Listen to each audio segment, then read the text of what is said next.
Salut, on se retrouve pour une nouvelle vidéo dans laquelle je vais parler d'intelligence artificielle. Et ben non, non, je vais parler d'autre chose pour une fois, je vais parler d'algorithmes, et notamment d'algorithmes qui vont jouer à des jeux.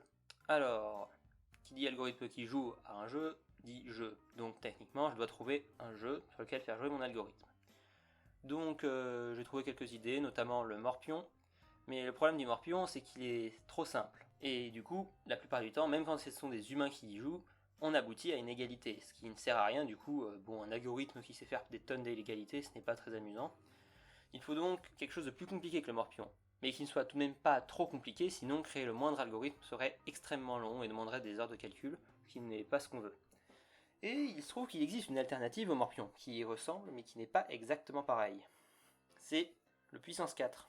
L'intérêt du puissance 4, c'est qu'il présente beaucoup plus de combinaisons que le morpion, de telle manière qu'on aboutit souvent à une victoire ou une défaite plutôt qu'à une égalité, et qu'il y a une quantité de choix plutôt faible, parce que dans un morpion, on a 9 possibilités, puis 8 possibilités, 7, 6, 5, 4, ainsi de suite, alors que pour le puissance 4, au lieu d'avoir 42 possibilités, une possibilité pour chaque case, on n'a que 7 possibilités pour chacune des 7 colonnes. Ce qui présente donc beaucoup moins de choix et donc un algorithme qui aura besoin de faire beaucoup moins de calculs. Donc maintenant il ne reste plus qu'à s'y mettre. Donc hop, c'est parti, je lance processing et en quelques dizaines de minutes, ça y est, j'ai le premier échantillon du puissance 4. Bon, maintenant on va pouvoir commencer à parler de stratégie. Une stratégie, en gros, c'est quelque chose qui va prendre une décision. En entrée, on va lui donner des informations qui lui seront nécessaires à son raisonnement, comme notamment l'état de la grille, avec où sont ses pions et les pions de l'adversaire. Et en sortie, il va donner une des 7 colonnes, qui sera la colonne dans laquelle il aura décidé de poser son pion. Donc par exemple, on peut créer une stratégie qui, par exemple, joue les colonnes les unes à la suite des autres, donc la colonne 1, puis la colonne 2, puis la colonne 3, et ainsi de suite.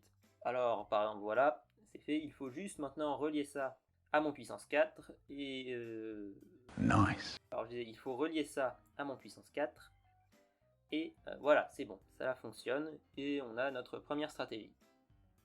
Bon, maintenant il faudrait essayer de faire peut-être un peu mieux.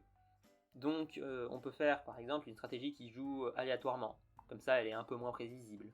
Alors bon, maintenant je vais faire une petite pause sur les stratégies. On va juste un peu améliorer le graphisme de cette interface. Donc j'ajoute vite fait un petit fond animé et un curseur. Voilà, c'est fait. Et maintenant, on revient en stratégie. Mais ça reste quand même assez pourri comme stratégie. Alors une autre stratégie qu'on pourrait faire, c'est que l'algorithme va lire la grille, et si il y a un alignement qu'il peut compléter, et bah il va le compléter. Ou on peut faire aussi un algorithme qui va lire la grille, et s'il voit que l'ennemi peut compléter un alignement, il va l'empêcher de le faire en plaçant une sphère.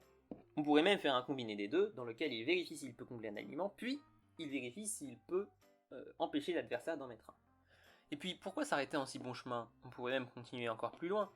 Et une fois qu'il a prévu les coups qu'il pouvait faire, puis les coups que pouvait faire son adversaire, et ben il prévoit le coup qu'il pourrait faire au prochain tour.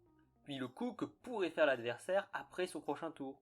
Et ainsi de suite, autant de fois qu'on le souhaite. Et on passe donc au test. Et il se trouve que ça a énormément amélioré l'IA juste de faire ce système tout simple.